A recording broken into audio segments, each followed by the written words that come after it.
Kumonti po ang dating ng gulay sa trading post sa La Trinidad, Benguet kasunod ng pananalasa ng bagyong Christine. Sa Baguio City naminsala ang landslide sa ilang lugar. At mula sa Baguio City, saksilat si Sandra Aguinaldo. Sandra?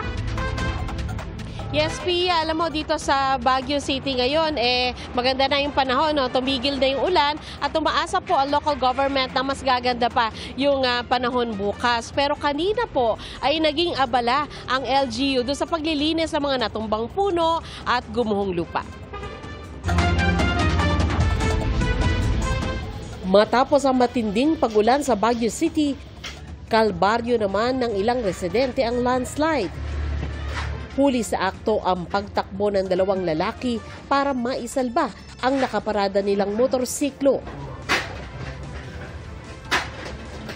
Ang isa sa kanila, nailigtas nga ang motor pero naabot pa rin ng lupa kaya napitawan niya ito. Nagdalawang isip ako kung gagawin ko ba to o hindi. Feeling ko kaya ko pa naman kaya sinalba namin yung motorsiklo. Nasira ang riprap na nagsisilbing pader ng isang residential compound. 3 taon pa lang daw mula nang ito ipagawa. Lalo namang gumuho ang landslide na ito na naganap bago tumama ang bagyo kaya pansamantalang isinara ang kalsada dahil makitid na lang ang daanan. Kaliwat kanan naman ang nirespondihan ng mga kawani ng LGU na mga natumbang puno sa iba't ibang lugar. Ang isa rito natumba sa sasakyan. Humarang naman sa daan sa Barangay Ferdinand ang isang malaking puno kaya nagtulungan ang ilang kawani ng gobyerno para mabuksan agad ang kalsada. Dahil sa bagyo, kumonti ang mga dumarating na gulay sa trading post sa La Trinidad, Benguet. Tanim po namin na yung kamatis nasira. Nag-uumpisa pa lang na tumayo yung kamatis. Ngayon, nung dumating yung malakas na ulan, natumba sila lahat.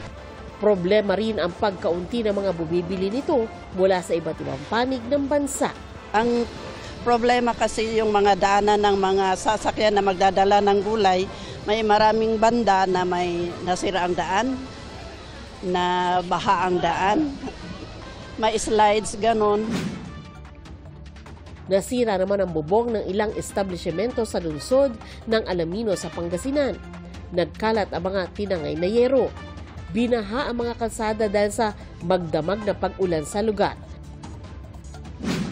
Malakas na hangin at ulan ang sumalubong kahapon sa Dagupan City, Pangasinan.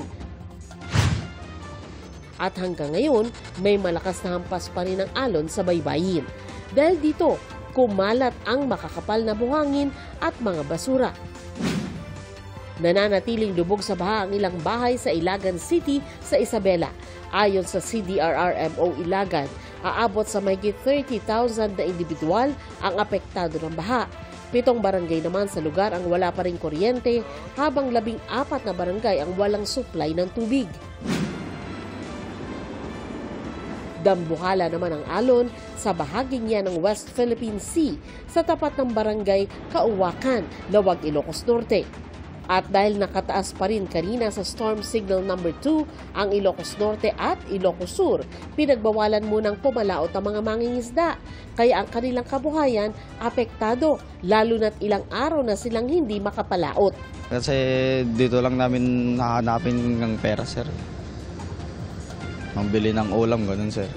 Hindi rin nakaligtas ang mga palayan sa lugar kung saan naabot sa mahigit 350,000 pesos ang halaga ng mga nasirang palay at mais.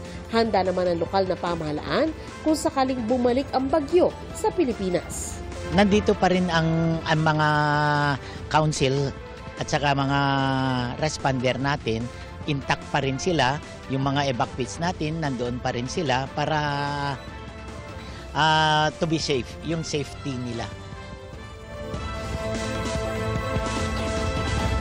Pia, ayon naman sa DPWH Cordillera, yung po mga kalsada sa Apayao, Benguet, Ifugao at Kalinga, meron pa po dyan mga kalsada na sarado at yung iba naman po ay limitado ang access. Yan muna po pinakahuling ulat mula dito sa Baguio City. Pia?